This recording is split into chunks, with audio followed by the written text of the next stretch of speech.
মতাদর্শে যারা শুনছেন সবার প্রতি আন্তরিক কৃতজ্ঞতা। গুড় খাওয়া শেষ। সাকিব, তামিম, মুশফিক, রিয়াদ, মাশরাফি এই পাঁচজনের কেউই অলমোস্ট এভেলেবেল না বাংলাদেশ ক্রিকেটের সাথে, এবং Bangladesh cricket board they are now in a great problem according to performance, according to stardom, according to the commercial right selling. তিনটা পয়েন্টে বাংলাদেশ ক্রিকেট বোর্ড ভয়াবহ প্রবলেমের মধ্যে রয়েছে, যে ক্রিকেট বোর্ডের এখন পর্যন্ত এফডির যে সন্ধানটা আমি পেয়েছি সেটা নাকি 1300 কোটি টাকা প্লাস। ইয়েস, ডিসকাশন সেই ইস্যুতেই কোন জায়গাগুলোতে বাংলাদেশ ক্রিকেট বোর্ড ফেস করছে ঝামেলা, এবং যেখানটায় বাংলাদেশ ক্রিকেট বোর্ড সবসময় ফেক ক্রেডিট নেওয়ার চেষ্টা করেছে সেই পার্টিকুলার পয়েন্টে বিসিবি ধরা খেয়েছে। বাংলাদেশের খেলা মানুষ দেখার জন্য টেলিভিশনে বসে অথবা এই মাঠে আসে কেন? একটাই কারণটা হচ্ছে বাংলাদেশের জার্সিতে যখন অন্য দেশের সাথে বাংলাদেশ মুখোমুখি হয় সাকিব থাকবেন, অথবা তামিম থাকবেন, অথবা মাশরাফি থাকবেন, রিয়াদ থাকবেন, অথবা মুশফিকুর রহিম থাকবেন। মাশরাফি বিন মুর্তজার চ্যাপ্টার অনেক আগে শেষ হয়ে গেছে। সাকিব আল হাসানের চ্যাপ্টারটা অন এন্ড অফ চলছে। তামিম ইকবাল ওপেনিং এ নামবেন, ব্যাট করতে নামবেন, বিধ্বংসী ব্যাটিং করবেন, প্রতিপক্ষের বোলারদের বলের চামড়া খুলে ফেলবেন। সাকিব আল হাসান যে মোমেন্টটায় বাংলাদেশ পারছে না, হেরে যেতে পারে, সেখানটায় গিয়ে প্রতিপক্ষের উইকেট নেবেন। দ্রুত 3-4 উইকেট চলে যাবার পর সাকিব আল হাসান জুটি করবেন রিয়াদের সাথে, বাংলাদেশ জয়ের বন্দরে ফিরবে। সেই যে নস্টালজিক স্মৃতিগুলো, এগুলো এখন কেবলই অতীত। মাহমুদুল্লাহ রিয়াদ আরো একবার ফিনিশিং রোল প্লে করবেন, আরো একবার প্রতিপক্ষ যখন আনন্দে উদ্বেলিত অবস্থায় থাকবে ঠিক তখন ম্যাচের মোড় ঘুরিয়ে দেবেন। মুশফিকুর রহিম উইকেট পড়ার পরেও থিতু হয়ে থাকবেন, মাটি আঁকড়ে মাটি কামড়ে নট আউট থেকে ইনিংসটা শেষ করবেন। সেই চিরচেনা রূপ বাংলাদেশের ক্রিকেটে নেই, যেটা দেখার জন্য বাংলাদেশের মানুষ টেলিভিশনে সামনে বসে থাকে, যেটা জানার জন্য মানুষ মোবাইল স্ক্রল করে, এবং সচক্ষে দেখার জন্য বিশাল ভিড় করে Mirpur Sher-e-Bangla stadium, Sylhet international cricket stadium কিংবা চট্টগ্রাম আন্তর্জাতিক স্টেডিয়ামে ভিড় করে। সেই দৃশ্য তো নেই। যখন সেই দৃশ্য থাকে না, বাংলাদেশ ক্রিকেট বোর্ডের সবচেয়ে লাভের অঙ্কটা যেখান থেকে কোষাগারে ঢোকে, ব্রডকাস্ট রাইট, সেটা সেল করতে গিয়ে বড় একটা সমস্যায় পড়তে হয় বিসিবিকে। আপনি খেয়াল করে দেখবেন যে বিসিবি এবং বিটিভি ব্র্যান্ডের কথা যদি চিন্তা করেন, বিসিবি যদি আসমানে, বিটিভি হচ্ছে নিচে। বাংলাদেশ টেলিভিশনের সেই স্বর্ণযুগ এখন আর নেই, কিন্তু এই আসমানের বিটিভি নিচে পতিত হয়ে ফ্রেন্ডশিপ করেছে অবশেষে বিটিভির সাথে। কোনো বেসরকারি ব্রডকাস্টার বাংলাদেশ জিম্বাবুয়ে সিরিজ দেখাতে আগ্রহী না। অনেকেই বলতে পারে প্রতিপক্ষ দুর্বল। ভাই, বাংলাদেশ কি কখনো এর আগে জিম্বাবুয়ের সাথে খেলে নাই, আয়ারল্যান্ডের সাথে খেলে নাই, আফগানিস্তানের সাথে খেলে নাই? বাংলাদেশের খেলাগুলো কি বেসরকারি ব্রডকাস্টাররা ব্রডকাস্ট করে নাই? রাইটস বিক্রির ক্ষেত্রে বাংলাদেশ ক্রিকেট বোর্ড কি কখনো তাদের হিস্ট্রিতে এরকম ক্রাইসিসে পড়েছিল? উত্তরটা যদি হয় না, তাহলে কি কারণে এই ঘটনা ঘটলো সেটার উত্তর হচ্ছে বাংলাদেশ ক্রিকেটের সবচেয়ে বড় ব্র্যান্ডগুলো এই মুহূর্তে অনুপস্থিত। যেখানটা সাকিব আল হাসানের নাম থাকে না, তামিম ইকবালের নাম থাকে না, মুশফিকের নাম থেকে থাকে না, মাহমুদুল্লাহ রিয়াদ এভেলেবেল না, রিটায়ার্ড ক্রিকেটার, মাশরাফি বিন মুর্তজা অনেক আগে থেকে deleted from the list of Bangladesh cricket board and selection panel, ঠিক তখন অন্য কারো কোনো আগ্রহ থাকে না। এই যে রিয়েলিটি, এই রিয়েলিটি বাংলাদেশ ক্রিকেটকে, বাংলাদেশ ক্রিকেট বোর্ডকে এই মুহূর্তে একটা মহা ক্রাইসিসে ফেলেছে। ক্রিকেট বোর্ড কোন জায়গায় ধরা খেয়েছে দেখুন। প্রথম যে ধরাটা খেয়েছে সেটা হচ্ছে তারা ট্যালেন্টেড ক্রিকেটার তৈরি করার ব্যাপারে ফোকাস করে নাই। অনেকগুলো উইং বানানো হয়েছে, বাংলাদেশ টাইগার্স, এইচপি, এ টিম, এটা সেটা, কিন্তু এন্ড অফ দ্য ডে আমরা কোনো সুপারস্টার লাস্ট 20 ইয়ার্সে তৈরি করতে পারি নাই। বলা হবে যে আমরা তো সাকিবকে তৈরি করেছি, মাশরাফিকে তৈরি করেছিলাম, আমরা মাহমুদুল্লাহ রিয়াদকে তৈরি করেছিলাম। ভাই, এইগুলো হচ্ছে টোটালি ঘোড়ার ডিমের যুক্তি। কি কারণে আমি সেই কথা বলছি খেয়াল করে দেখুন।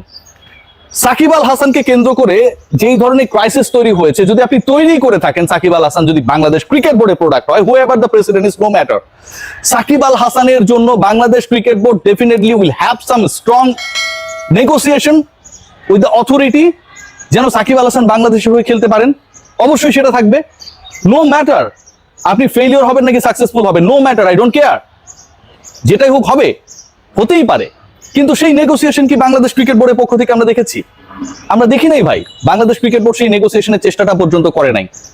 ফেলিওর হলে বা নেগোসিয়েশনের চেষ্টা করলে এখানটায় ফারুক আহমেদের ক্রিকেট বোর্ড খারাপ হয়ে যাবে সরকারের কাছে, ব্যাপারটা কিন্তু এরকমটা না। কিন্তু বাংলাদেশ ক্রিকেট বোর্ড সেটা বোঝানোর চেষ্টা করে নাই। ক্লাসের সবচেয়ে খারাপ স্টুডেন্ট যে ছেলেটা, সেও ক্লাস টিচারের কাছে পড়া বোঝার চেষ্টা করে লাইক দ্য আদার স্টুডেন্টস, যে স্যার এটা কি। বাংলাদেশ ক্রিকেট বোর্ড সেই নেগোসিয়েশনটা করে নাই। যদি তার প্রোডাক্ট হয়ে থাকে, সেটাকে সংরক্ষণ, রক্ষণাবেক্ষণ, সেই আমানতের রক্ষা করার দায়িত্বটা বাংলাদেশ ক্রিকেট বোর্ড, সেটা তারা করেছে। Tamim Iqbal, Mahmudullah Riyad, same case almost. National team থেকে এই দুই ক্রিকেটারকে বাদ দেওয়া হবে কবে, কিভাবে, কোন প্রক্রিয়ায়, সেটা নিয়ে বিসিবি যতটুকু তৎপর ছিল, নাজমুল হাসান পাপনের বোর্ড যতটুকু তৎপর ছিল, ইনফ্যাক্ট এই দুই ক্রিকেটার বা তাদের রিপ্লেসমেন্ট প্রপারলি তৈরি করার ব্যাপারে কোনো ধরনের চেষ্টা আমরা কখনো দেখি নাই। আমরা একে ওকে ওই পার্টিকুলার নাম্বারগুলোতে ব্যাটিং এ নামিয়ে দিয়েছি যে এরা হচ্ছে রিপ্লেসমেন্ট। এভাবে কি হয়? কখনো হয় না। মুশফিকুর রহিম, চান্ডিকা হাথুর সিং এর প্রথম টেনুরে আমরা দেখেছি যে কিভাবে অপমানিত করা হয়েছে, কিপিং থেকে তাকে একদম রঙে ফিল্ডিং করতে পাঠিয়ে দেওয়া হয়েছে, বল থ্রো করতে পারো না, আন্ডার আর্ম বল পাঠাতো মুশফিকুর রহিম, সেটা নিয়েও কত সমালোচনা। কে কবে রিটায়ারমেন্ট করবে বাংলাদেশ ক্রিকেট বোর্ড সেগুলো ডিসাইড করে দেয় আগে থেকে। বাংলাদেশ ক্রিকেট বোর্ড রিপ্লেসমেন্ট তৈরি করে না, কিন্তু রিটায়ারমেন্টের পরিকল্পনা করে ফেলে। সো আপনারা যদি দাবি করেন যে এই ক্রিকেটারদের আপনারা তৈরি করেছেন, they were your brand and you have created all this guys, this is totally wrong perception, wrong conception. এবং এই পারসেপশনটা আলটিমেটলি ক্রিকেট বোর্ডে কেউ স্বীকার করে না। এর থেকে ভয়াবহ যে আমরা কোনো বিকল্প ক্রিকেটার তৈরি করতে পারি নাই, আমরা করিও নাই। গত 15 বছরে আমরা করি নাই। আমরা বাদ দেওয়ার পরিকল্পনা যত করেছি, আমরা পার্টিকুলার দলগুলোকে সুবিধা দেওয়ার পরিকল্পনা যত করেছি, আমরা সাকিব, তামিম, মুশফিক, রিয়াদের রিপ্লেসমেন্ট তৈরির পরিকল্পনা সেভাবে একবারের জন্য করি নাই। আমাদের সেই পরিকল্পনা থেকে কাকে কিভাবে চাপে রাখা যায় সেই পরিকল্পনাটা ছিল সব সময়।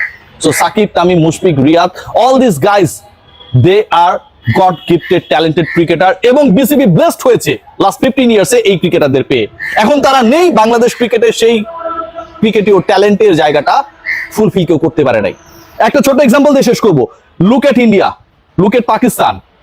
বাংলাদেশ তো কখনো ভারতের দিকে ঝুঁকে, আবার কখনো পাকিস্তানের দিকে ঝুঁকে, মানে এরকমই স্ট্রেট থাকতে চায় না, তাই তো? এই তো হিসাব। পাকিস্তানে আপনি দেখবেন একটার পর একটা সুপারস্টার তৈরি হয়, পেস সেনসেশন তৈরি হয়। শাহিন শাহ আফ্রিদি, বাবর আজম, একসময় ইনজাম আমরা ছিলেন, ইউসুফ ইয়োহানারা ছিলেন, মোহাম্মদ ইউসুফ পরবর্তীতে তিনি ধর্মান্তরিত হয়ে যান, সাইদ আনোয়াররা ছিলেন। ওখানটায় কিন্তু রিপ্লেসমেন্ট আমরা দেখেছি ভাই, আমরা রিজওয়ানদেরকে দেখেছি। আপনি যদি খেয়াল করেন, ইন্ডিয়ায় হয়তো সচিন টেন্ডুলকার নেই, বিরাট কোহলিরা খেলছেন, সেই লিগেসি থেকে তারা টেনে নিয়ে গেছেন।